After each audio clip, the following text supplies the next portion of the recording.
கர்த்தராகிய இயேசுவின் நாமத்தினாலே உங்கள் யாவரையும் வாழ்த்துகிறேன்.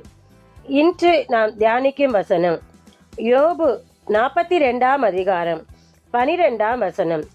கர்த்தர் யோபுவின் முன்னிலைமையை பார்க்கிலும் அவன் பின்னிலைமையை ஆசீர்வதித்தார். அதாவது தேவனாகிய கர்த்தர் தாசனாகிய யோபு அநேக சோதனைகளுக்கு உட்படுத்தும் போதும், அநேக பாடுகளை அவர் அனுபவித்த போதும், சரீரத்தில் அநேக வேதனைகளை அனுபவித்த போதும், அந்த எல்லா வேதனைகளையும் எல்லா இழப்புகளையும் தாசனாகிய யோபு ஏற்றுக்கொண்டார்.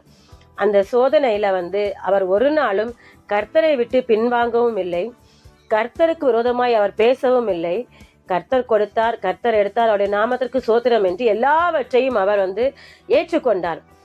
பாடுகளையும் இழப்புகளையும் வேதனைகளையும் அவர் ஏற்றுக்கொண்டார். அவருக்கு விரோதமாக அநேகர் அவரை நீ பாவியா இருக்கிற, நீ பாவம் செஞ்சிட்ட, அதனாலதான் உனக்கு இவ்வளவு இழப்பு வந்துச்சு அப்படின்னு அவரை காயப்படுத்தின வேளையிலும் எல்லாவற்றையும் கேட்டு அவரை ஏற்றுக்கொண்டார். ஆனா அந்த சூழ்நிலையிலும் தன்னை காயப்படுத்தின மற்றவர்களுக்காக அவர் தேவனிடத்தில் அவருடைய சூழ்நிலையோ எல்லாம் இழந்து பாடு வேதனை மத்தியில் இருக்கும் போதும் தன்னை காயப்படுத்தினவர்களுக்காக தேவனிடத்தில் ஜெபித்தார்.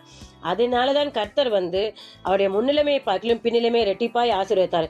இன்றும் கர்த்தருடைய பிள்ளைகளாகிய நாமும் நமக்கு கர்த்தர் அனுமதித்திருக்கிற இந்த பல சூழ்நிலைகள் இருக்கலாம், போராட்டங்கள் இருக்கலாம், வேதனைகள் இருக்கலாம், பாடுகள் இருக்கலாம், பலவீனங்கள் இருக்கலாம், அதை நாம் கர்த்தருடைய நாமத்தில் ஏற்றுக்கொள்ள வேண்டும்.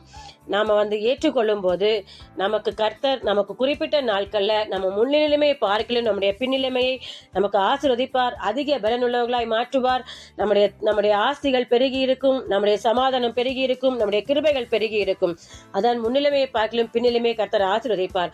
நாம் செய்ய வேண்டியது இந்த சூழ்நிலையில நாம் கர்த்தருக்கு விரோதமாய் முறுமுறுக்க கூடாது, கர்த்தருக்கு விரோதமாய் பேசக்கூடாது.